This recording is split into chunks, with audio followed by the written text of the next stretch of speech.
Gopijana Vallabha Girivaradhari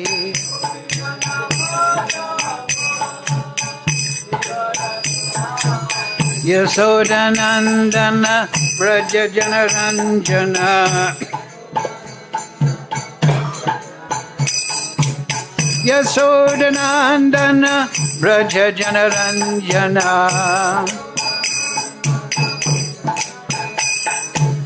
Yamuna Chiravanachari Yamuna Chiravanachari Jaya Radha Madhava Kunja Vihari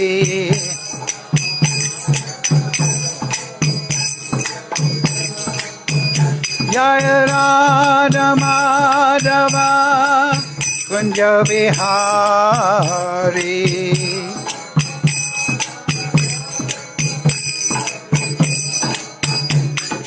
Gopi Jana Vallabha Girivaradhari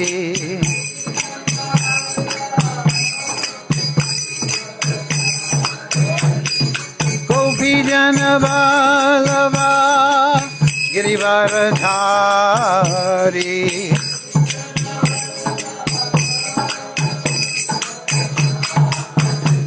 Yasodanandana Braja Janaranjana Yasodanandana Braja Janaranjana Yamuna Tira Vanachari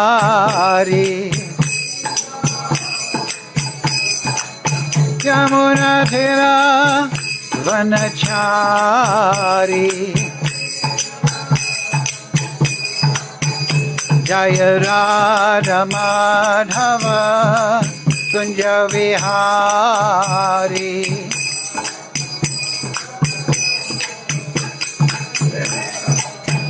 Jaya Radha Madhava Kunja Vihari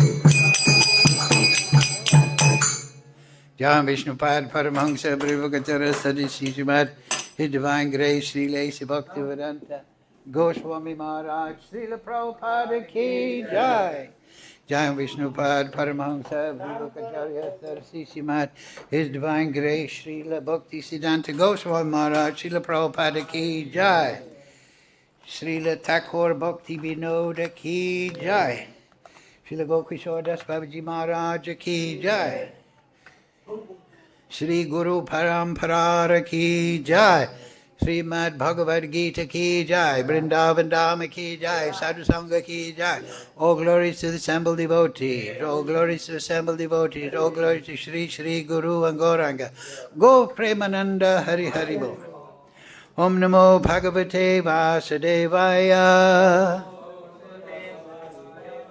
Om Namo Bhagavate Vasudevaya Om Namo Bhagavate Vasudevaya. All together, please. Om Jnana Timirandasya Gnandana Salakaya Chakshurun Militam Yena Tasmai Shri Gurave Namah Shri Chaitanya Manobishtam Savidam Yena Bhutale Swayam Rupa Kadamayam Didati Swapadantikam Vandeham Shri Guru Shri Yukta Parakamalang Shri Gurun Vaishnavamscha Shri Rupam Sagrajatam Sahagana Raganatam Vitam Tam Sajivam Sadvaitam Savadutam Prijana Sahitam Krishna Chaitanya Devam Shri Radha Krishna Padang Sahagana Lalita Shri Vishakam Vidamscha He Krishna Karuna Sindhu Dina Bandhu Jagatpate Gopesha Gopika Kanta Radha Kanta Namostute Tapcha Kanchana Gaurange Radhe Brindavaneshwari Vrishabhana Sudadevi Pranamami Hari Priye vanchakalpatarubhyascha kripa sindhubheva cha patitanam pavnebhyo vaishnavebhyo namo namaha. Shri Kṛṣṇa Chaitanya Prabhu Nityananda Shri Advaita Gadadhara Sivasadi Gaura Bhakta Vrinda Hare Krishna Krishna Krishna Hare Hare Hare Ram Ram Ram Hare Hare. So reading from Srimad Bhagavad Gita as it is, translation, commentary, Srila Prabhupada. Today's verse is number 27, chapter 10, the opulence of the Absolute. 27, huh? Okay, please repeat. Uccaiḥśravasam, aśvānāṁ, viddhimam, amṛtodbhavam, airāvatam, gajendrāṇām, narāṇām, nara-adhipam, uccaiḥśravasam, aśvānām, viddhimam, amṛtodbhavam, airāvatam, gajendrāṇāṁ, narāṇāṁ ca narādhipam, uccaiḥśravasam aśvānām, viddhimam amṛtodbhavam, airāvataṁ gajendrāṇāṁ, narāṇāṁ ca narādhipam, uccaiḥśravasam aśvānām, viddhi mam amṛta-udbhavam, airāvatam gajendrāṇām, narāṇām ca narādhipam,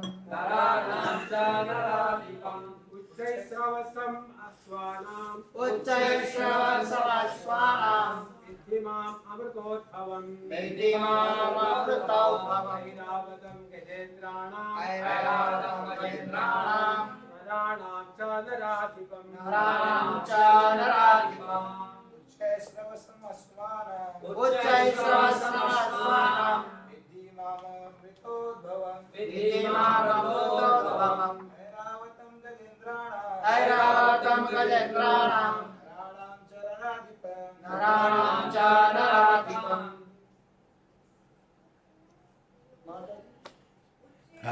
Vaishnavis. uccaiḥśravasam, viddhi mam amṛta-udbhavam, airāvatam gajendrāṇām, narādhipam. Okay, word for word, please repeat. Uccaiḥśravasam, uccaiḥśravā, aśvānām, among horses. Viddhi, no. Mam, me. amṛta-udbhavam, produced from the churning of the ocean. Airāvatam, airāvata, gaja-indrāṇām, of lordly elephants. Narāṇām, among human beings. Cha, and nara-adhipam, the king. So, translation, Srila Prabhupada. Of horses know me to be Uccaiḥśravā, produced during the churning of the ocean for nectar. Of lordly elephants I am Airāvata, and among men I am the monarch. Please repeat. Of horses know me to be Uccaiḥśravā, produced during the churning of the ocean for nectar. Of lordly elephants I am Airāvata, and among men I am the monarch. Purport Srila Prabhupada. The devotee demigods and the demons, asuras, once took part in churning the sea. From this churning, nectar and poison were produced, and Lord Śiva drank the poison. From the nectar were produced many entities, of which there was a horse named Uccaiḥśravā. Another animal produced from the nectar was an elephant called airāvata. Because these two animals were produced from nectar, they have special significance, and they are representatives of Kṛṣṇa. Amongst the human beings, the king is the representation of Kṛṣṇa, because Kṛṣṇa is the maintainer of the universe, and the kings, who are appointed on account of their godly qualifications, are maintainers of their kingdoms. Kings like Maharaj Yudhisthira, Maharaj Parikshit, and Lord Ram were all highly righteous kings who always thought of the citizens' welfare in Vedic literature. In Vedic literature, the king is considered to be the representative of God. In this age, however, with the corruption of the principles of religion, monarchy decayed, and so is now finally abolished. It is to be understood that in the past, however, people were more happy under righteous kings.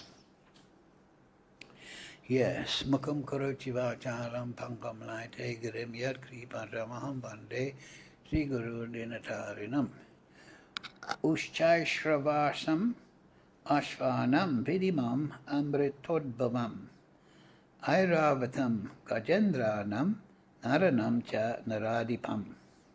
Of horses know me to be Uccaiḥśravā, produced during the churning of the ocean for nectar.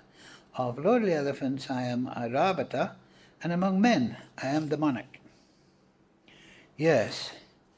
So of course it's interesting in the purport here, two animals were produced from nectar, and therefore they have special significance and are representatives of Kṛṣṇa.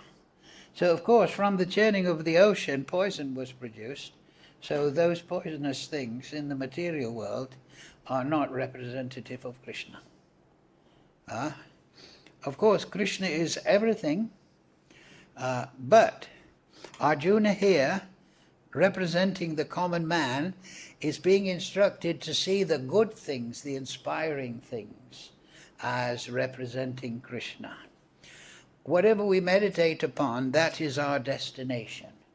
Like our philosophy, Sambandha Abhideya Prayojan. Prayojan means the goal or the necessity, what we want to achieve. So in our philosophy, Vaishnava, Vedic philosophy, we should also have a good conception of prayojan.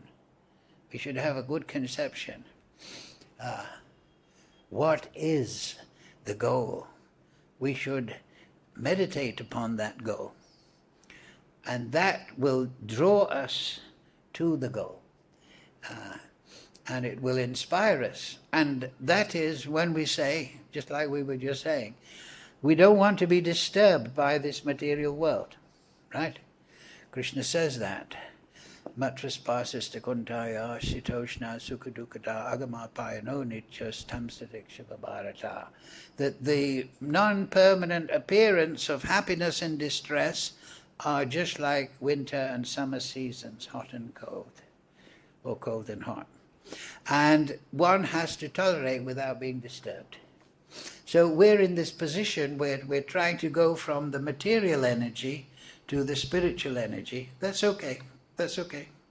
It's okay. So how to do that? By focusing on the spiritual energy. Because we are Tatastha Shakti. We are Vibhanamsa.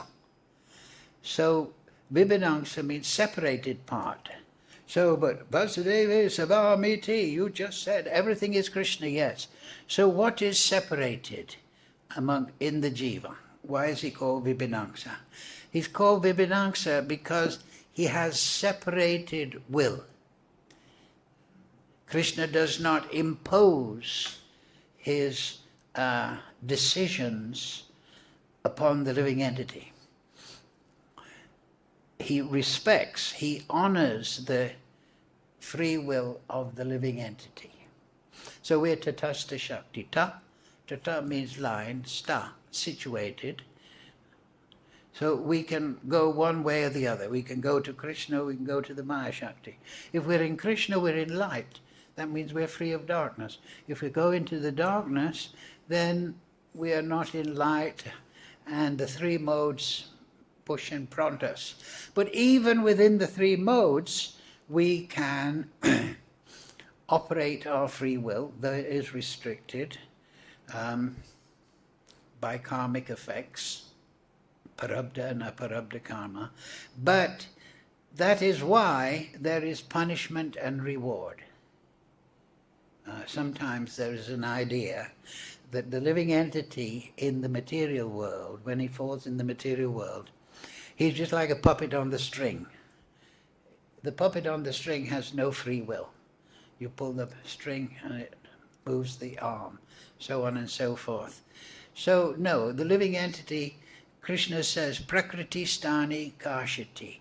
The living entity is his part and parcel, angsa, but he's struggling in the material world. That means he is exerting his will. He is trying to gain this or that. He's trying to achieve sense enjoyment. Bhakti-Vinod puts it very simply. He says, in the material world, everyone is just trying to avoid suffering and achieve what they consider to be happiness in the material world. So this is the material duality. So here, in this Leela, we see that the material world can produce poison and it can also produce nectar.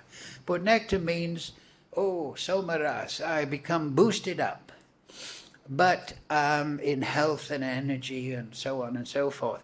But actually you're still in the material world. So from the absolute point of view, it is not good. So this, the 8th canto, I was reading just a little about this pastime of the churning of the ocean. I only had a little time. And it is very interesting. It's very extraordinary. We are reading this and we're hearing about the demigods and the asuras. Sura and asura, right? Sura means sura, very pleasure, good pleasure. So actually in the material world, people come to the material world from the tata. You can have good pleasure if you are pious. Therefore, dharma, artha, kama.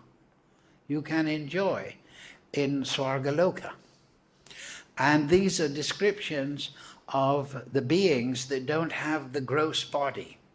This is how we have to understand.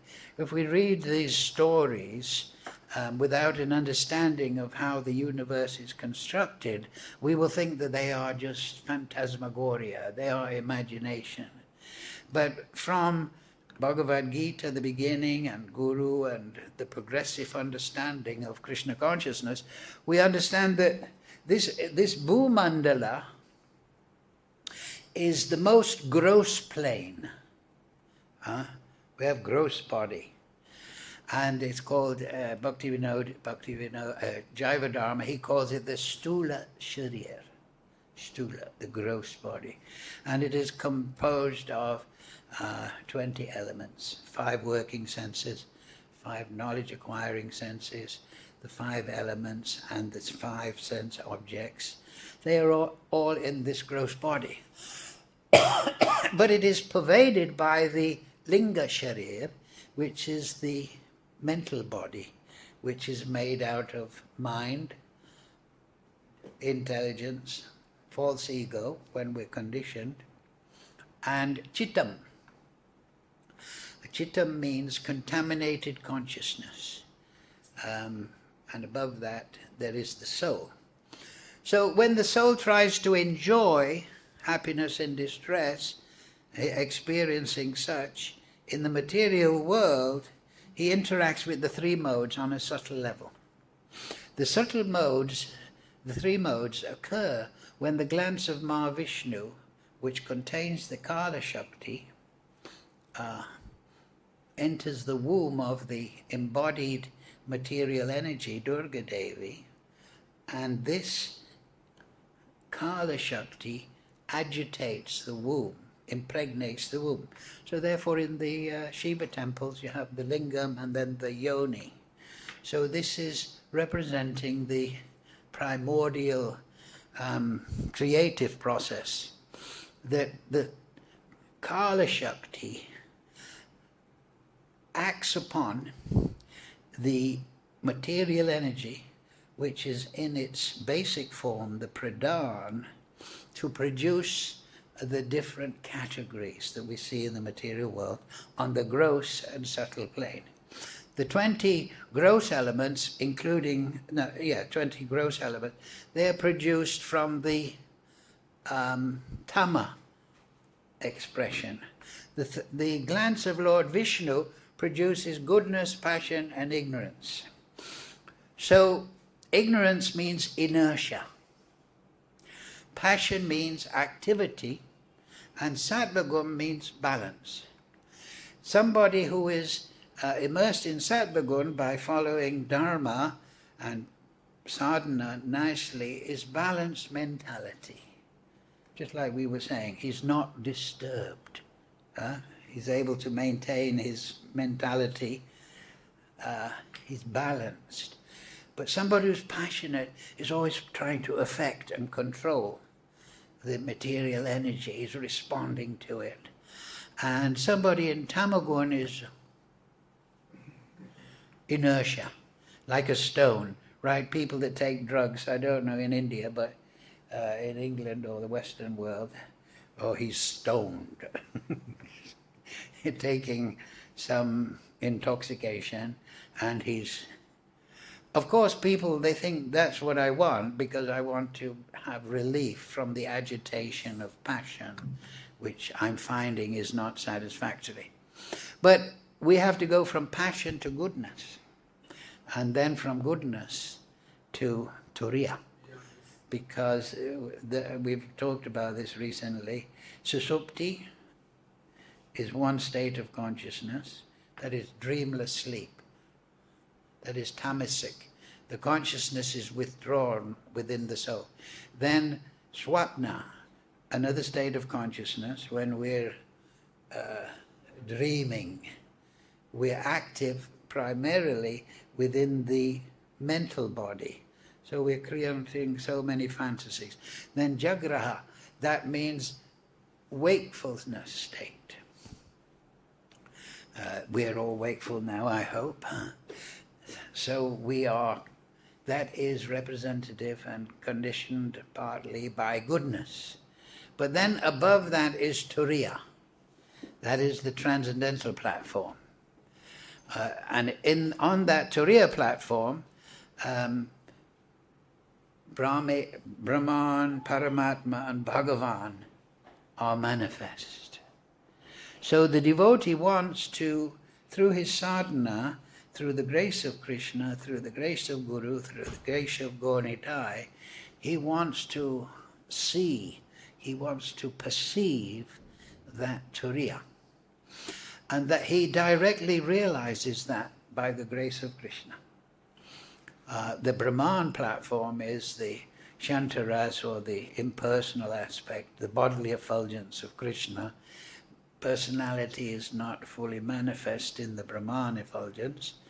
Activity is not manifest there. Paramatma is Krishna's form within the material energy, supervising everything. And above that is Bhagavan. Now, to maintain turiya, and the great contribution of Mahaprabhu is to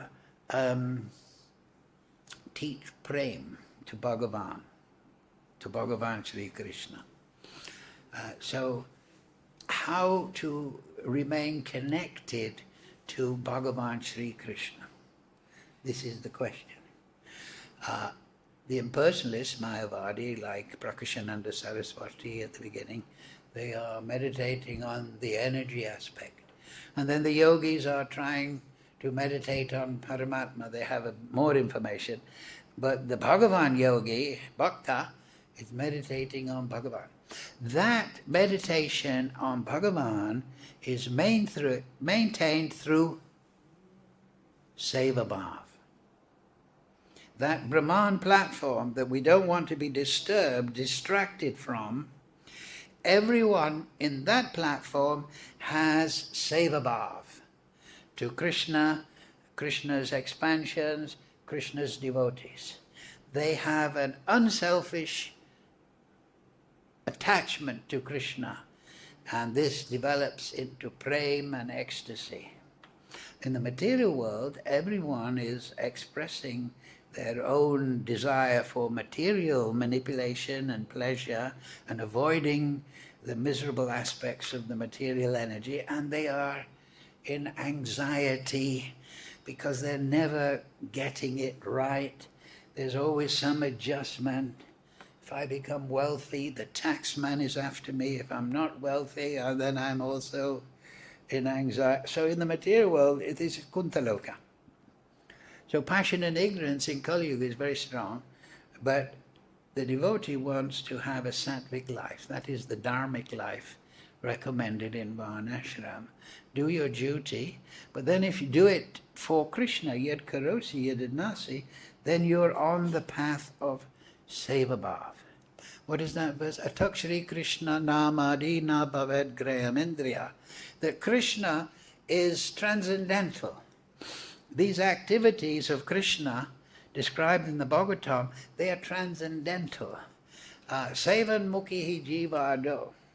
They're not perceived by the material senses. The material senses are sensing the external world. And we, the conscious being, are within this material body. And particularly on the earth plane, we are seeing a very gross world. Just like a diver, he wants to go and swim in the ocean water. So he puts on an aqua lung and a wetsuit and goggles, and he goes down. He has to put on a special body so that he can go into the ocean.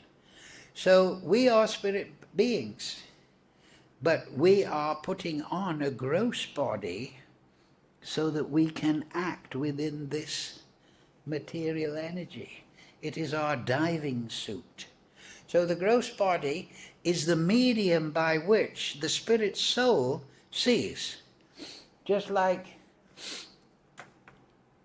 somebody is looking at the moon through a telescope. So his vision is going through the telescope and seeing the moon, right? So all the senses are like that. The senses, the only thing that in the body that is actually touching or hearing or smelling or tasting or seeing is the soul. But it's seeing through the material body. It's seeing through the material body. Just like the man is seeing through the telescope. So we are hearing the material sounds through the material body. Next one is we're touching material things, and that information is coming through the material body to the soul through the medium of consciousness. Because the mental body is manas, that is the container of consciousness. So the consciousness, therefore, Kṛṣṇa Prakriti Sthani, Mana, Shastra, Indra, is 6 senses. Knowledge there is the hearing, touch, sight, taste, smelling, seeing. But there is also the mental body, which is the mind. And that contains the consciousness. So it is the consciousness coming through the gross body. So in our situation here on Bhumandala means Bhu, earth. We're in the most gross part of the universe. We're in the most restricted diving suit here. When we have the gross material body, we have the most gross apparatus. And then we're looking to the most gross things. We know from Bhagavatam, and this is very important to understand this basic idea, so that when we read about the churning of the ocean and Uccaiḥśravā appearing and Airāvata appearing and the amazing things that are happening in the Mahabharata with Hidimba and changing her form because she falls in love with Bhima, and Queen Kunti chanting a mantra, and Surya comes and said, according to this mantra, I have to give you a child. I'm just a young girl. I was just playing with the mantra. I have to maintain my purity. Okay, I'll be born from the ear, and I will be called Kṛṣṇa. So now, if we hear this, and we're walking around Delhi, or anywhere in the material world, that's extraordinary. How is that possible? It must be a story. But if we understand that these pastimes here, the suras and the asuras and the manifestation of the Mandara mountain, and Kurma is lifting Mandara mountain on his back for the churning of the ocean, we have to understand that the universe is not just as we see it here in our existence on Bhumandala. Through the Bhagavatam, through the Acharya's commentaries, we understand that the universe is multi-layered. Bhumandala is the central part. Bhu means earth, like I say. The earth is the most gross element. But then above that, when we chant Gayatri, right, Bhuva, is Bhuva Loka. So that is the region of disembodied beings, if you like, or they're not actually disembodied, but they have a subtle body, they don't have a gross body. So they are many types, yaksas, rakshasas, pitas, pretas, bhutas, all sorts. And they don't have a gross body. And in the 5th canto, it's explained that they are superior life form to the earthly beings, because they don't have a material body, gross stula sharir, they have just a subtle body.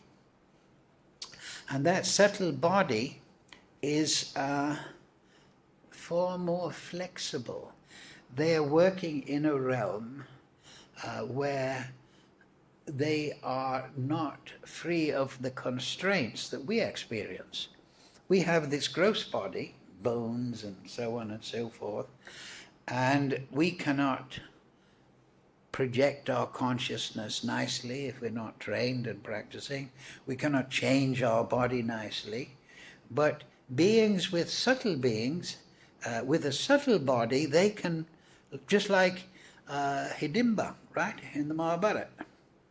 The Pandavas were in the forest after the Lak palace was burning, and they were being protected, and there was one demoniac being Hidimba or something. His name was like that. And he wanted to kill the Pandavas and eat them. He was Rakshas. So he didn't do very well against Bhima. But he came with his sister, Hidimba. Yes? Hidimba. Huh? Huh? Hidimba. Yeah, and his sister was Hidimba. Huh? Hidimbi. Yeah. So she fell in love with Bhima. So she took a very beautiful form. So we can't do that. But beings of different categories in the material world, living on different locus, they have different powers. Just like ghosts, there's even you can look it up, poltergeists, they can knock on they can make knocking sounds, they can open and close doors, they can frighten. And they can sometimes manifest a form on the gross plane in a ghostly shape, so on and so forth. But they can't enter the gross plane that we're on in Bhuloka. But they are just above, Bhuvaloka. And there's a whole variety of them. And then above that is the Swargaloka. That is the place of the devatas. And there they are not frustrated by not having a material body or frustrated by having gross material desires, but they are in the heavenly region. They're the suras. So when we hear about Indra and all the devatas and the sages up there, we should not think that they are having bodies like us. Your experienced devotees, they have subtle bodies and they live for huge periods of time, Manu and so on and so forth, and they have subtle, and they have many powers and so on and so forth that we can't even imagine. If we can run 100 meters without having a heart attack, we think, oh, I'm very strong. But they can fly by their own will. We read in Bhagavatam and the Vedic literatures that between the different lokas there are panthas, pathways, and they can enter into these pathways. The siddhas, they're born with mystic power, and they, according to their punya, they can go to different regions, and they can manifest in different ways, so on and so forth. So the Bhagavatam is describing progressively all these different layers within the material world. And then we know above Swargaloka, next one is Mahaloka. And then next one is Jnanaloka. And next one is Tapaloka. And next one is Satyaloka, where Lord Brahma is. And it's explained that Lord Satyaloka, it is 90%, this is like an estimate, Vaikuntha, and it is 10% Satyaloka. And then coming down to Tapaloka, that is like 75%. These are estimates given for us. 75% Vaikuntha atmosphere and 25% goodness, and so on and so forth. In Swargaloka, there is a lot of Rajagunis manifest because they're enjoying. The suras are enjoying. And the asuras are very envious of that, because Sura, the dhatu, Su means very, and Ra means pleasure, Ram, pleasure. So that's spiritual, but Ra. So Sura, very pleasurable.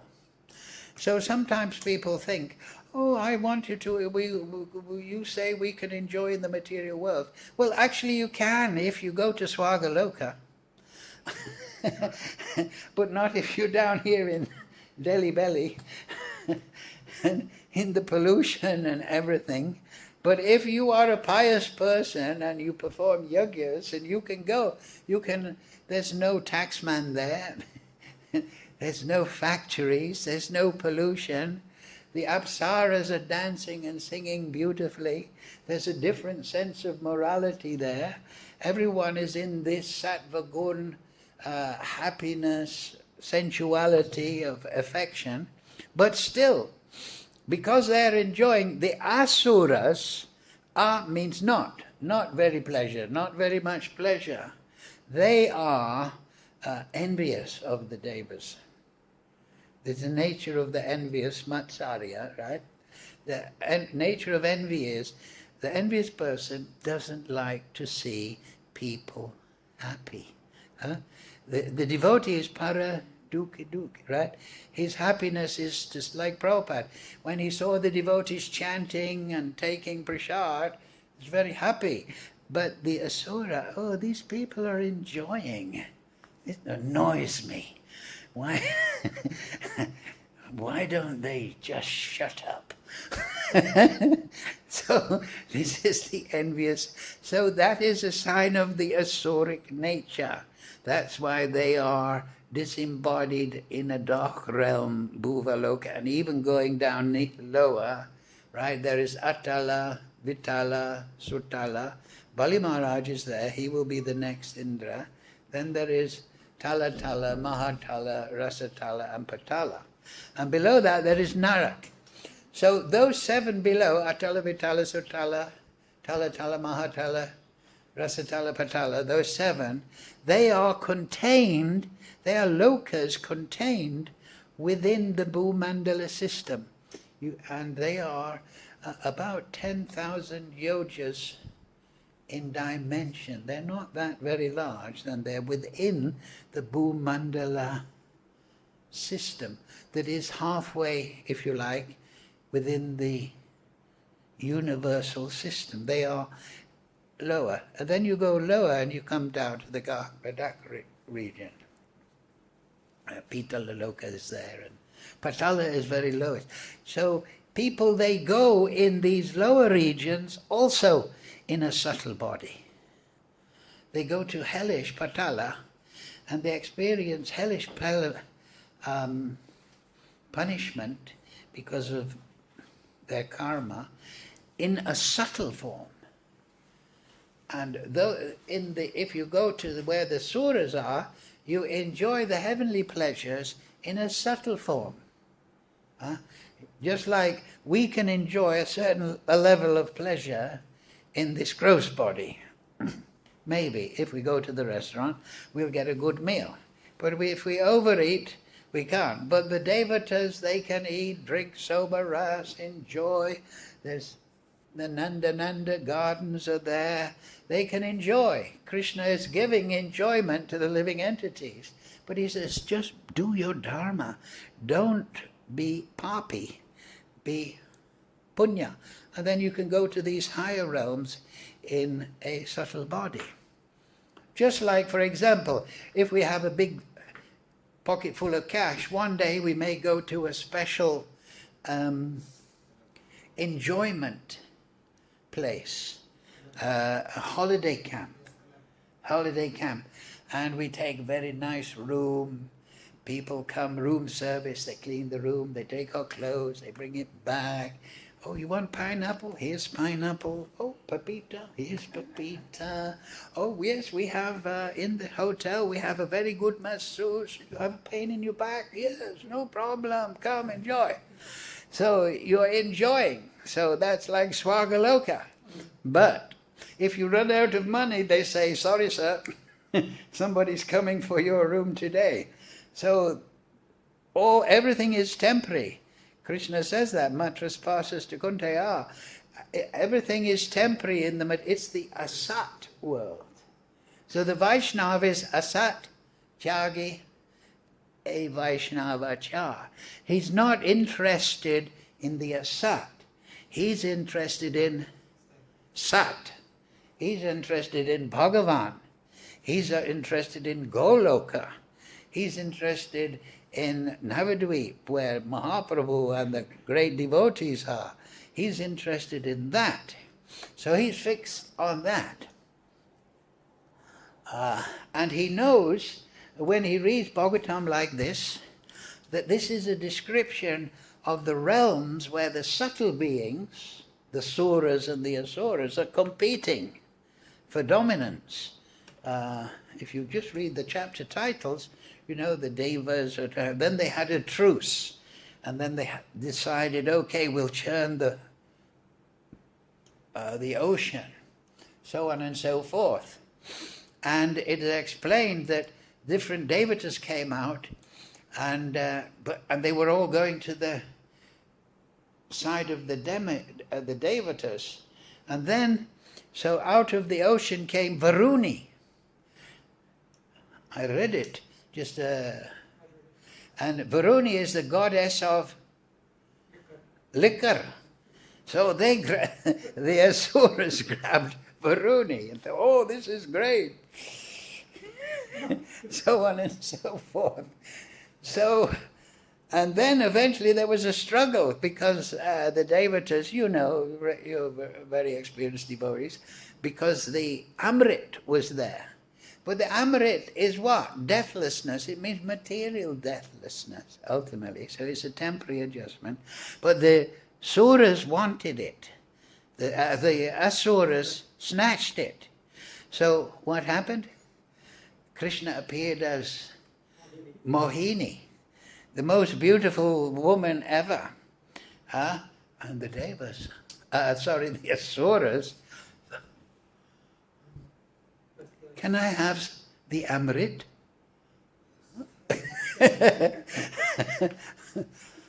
Yeah. Oh, to get to the asuras. So, that is, Kṛṣṇa is also tricky. Sakuni is very tricky, but not as tricky as Kṛṣṇa. So this is Leela. This is Leela. Krishna's everything, the material is a Leela. All the material energy in the subtle and gross realms, this is all Krishna's Leela. And he says, I'm equal to everyone, samaham sarva, but those that serve me, I'm a friend to him. And he is a friend to me, and I'm a friend to him. So, yes, I don't like the asuras, but it's very interesting. The asuras, Varuni, drink. And then the beauty of woman become entranced, right? And that now in Kali Yuga, or the nightclubs, less reputable, that's what people do, isn't it? They drink, and then they have the lady show. So, yeah, you want my money? Yes. More? It's not enough? Give me another drink. So they lose all intelligence, right? So they think that this is enjoyment, of course, until the wife says, I need some money for the rent. Well, I gave it to all the girls in the nightclub. So this is the material world. People are becoming entranced. And Kṛṣṇa is giving us free will. This is the point we started on, vibhinangsa. You have to understand free will. But if we take shelter of Kṛṣṇa, then we become protected by Kṛṣṇa. So even in the material world, people are struggling with their free will. But there's punishment and reward because they are choosing. They are choosing. And they're going... But as soon as they go into too much darkness, there's less and less to choose. This is the point. So, even then, Kṛṣṇa is in the heart, Paramatma, right? So the thief, he's thinking, oh, I want to steal. So, but then he's coming out at night. Oh, I'll break into that. And then Paramatma is saying, no, don't, it's not good. Don't be a thief. He knows it's bad, right? The thief is coming at night. He's not boasting in the town square, I'm a thief. He's keeping that a secret. And now we have in Kali Yuga so many secret societies and passwords. Why are they secret? Because they know it's bad. If you're keeping a secret, generally it's a bad thing. Secret societies are up to no good. They're manipulating, they're rakshasas, they're doing animal and human sacrifices because they don't want other people to know. But they are doing it willingly, so they pay the price eventually. This is the point. So the Bhagavatam educates us in this way, that in the material world there is pāpa and punya. Don't do pāpa, because it will come back on you. Do punya, and punya will elevate you a bit upwards. But the best thing is to become dedicated to the order of the spiritual master, the acharyas, and to live a pure life and to chant Hare Krishna, Krishna Krishna, Hare Hare, Hare Ram, Ram, Hare Hare. And then realize not just the nature of the material world with its gross and subtle realms and a mixture of but to realize transcendence, right? And that is what the Bhagavatam does. It's all about, it's the Amapalan. It doesn't recommend Papa Punya ultimately. It says, go to Krishna Loka, go to the Ras Leela, dance with Mahaprabhu in the worship of Radha Krishna. Meditate on that. And then, what is that verse? Yasya Devi Parabhakti, Yasya Devi Tatagaro, Taishyate Kahita Yata Prakashante Maharmana. Those that have faith in Krishna and Guru, to them everything is automatically revealed. The import of Vedic literature. So how to get that faith?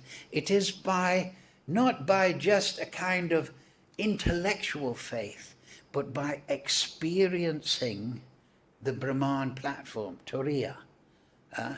And the access to that platform, we should always remember, is Sevabhav. Sevabhav. The spiritual world is a place of unselfish Sevabhav. Everybody there has a mood of loving service. The material world, everyone has this inverted self-service mood. So we want to access and be undisturbed of the Brahman platform. The first thing we must do is to develop Sevabhav.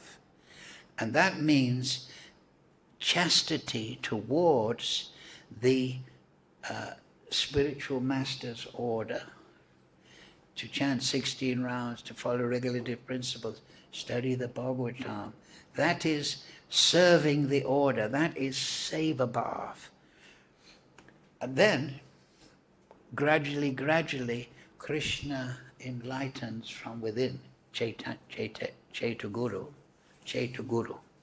So if we live a life of purity, or attempt slowly to become more pure, then we will directly see the spiritual world. And you're all experienced devotees. That's why for many, many years people remain devotees for chanting. Because Turiya is there. It's actually there. It is an experience. And we want to experience that through Sevabhav, through, what is it? Mahajyena Katasvapanta, by following the pathway chalked out by the bona fide Guru, by the Acharyas, by the Shastra. And in Kali Yuga, to develop Sevabhav, chanting with this concept in mind, particularly we chant Hare Krishna, Krishna Krishna, Hare Hare, Hare Ram, Ram Ram, Hare Hare.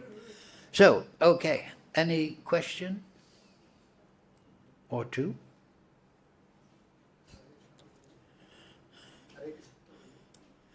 Okay then. Oh, one question. How can we, not able to say, how can we tolerate this, if we are on a adhyatric platform, transcendental platform like that, we are doing those things or whatever. So sometimes we are getting tired, these things. So how to come out from this? And not able to do more service. Well, just stay on the path. You know what they say, the Chinese have a saying, the journey of 1,000 miles starts with the first step. You just endeavor. Perfection is in the endeavor. If we don't feel perfect at the beginning, that is natural. And if we sometimes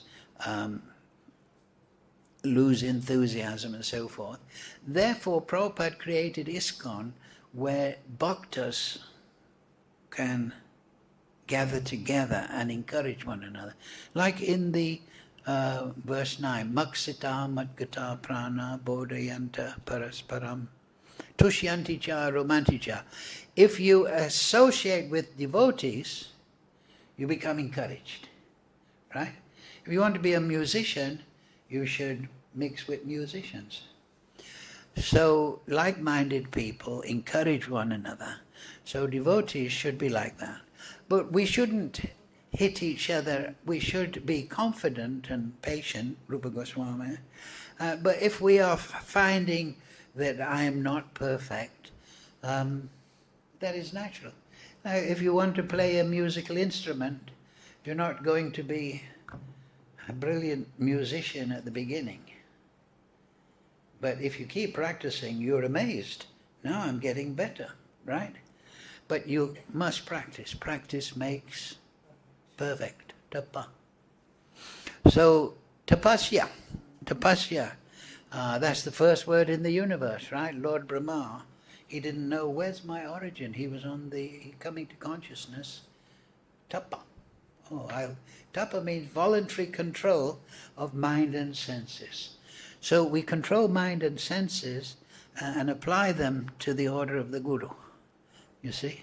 But if we feel tired, we take a little rest. You know, if you feel hungry, take some prasad, you know. But don't beat yourself over the head. You understand? Don't beat yourself over the head. I'm not perfect yet. But we should have the desire. You understand? Just maintain the desire. Huh? Yeah. Well, yeah, well that's not, because we got this gross body. But you see, if we maintain, what is that verse? Nityo Nityanam Eko Yoda Dadati Kaman. There's one supreme conscious being out of all spirit souls. That is, and he is fulfilling the desire of all the other living entities. So if you have a desire for perfection, Kṛṣṇa will fulfill it. That's he says, right? That's what we're made for.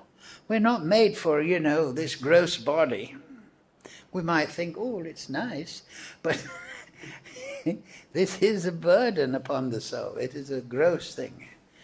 And we should read the Bhagavatam and visualize the spiritual world. And that will inspire us. And at the same time, asat sangi tyagi. Asat means not just materialist, but all materialistic novels and philosophy. And we have to keep an eye on the news, perhaps, a little bit. But asat sangi tyagi. You know, we don't want to become expert in Greek philosophy. You understand? Huh?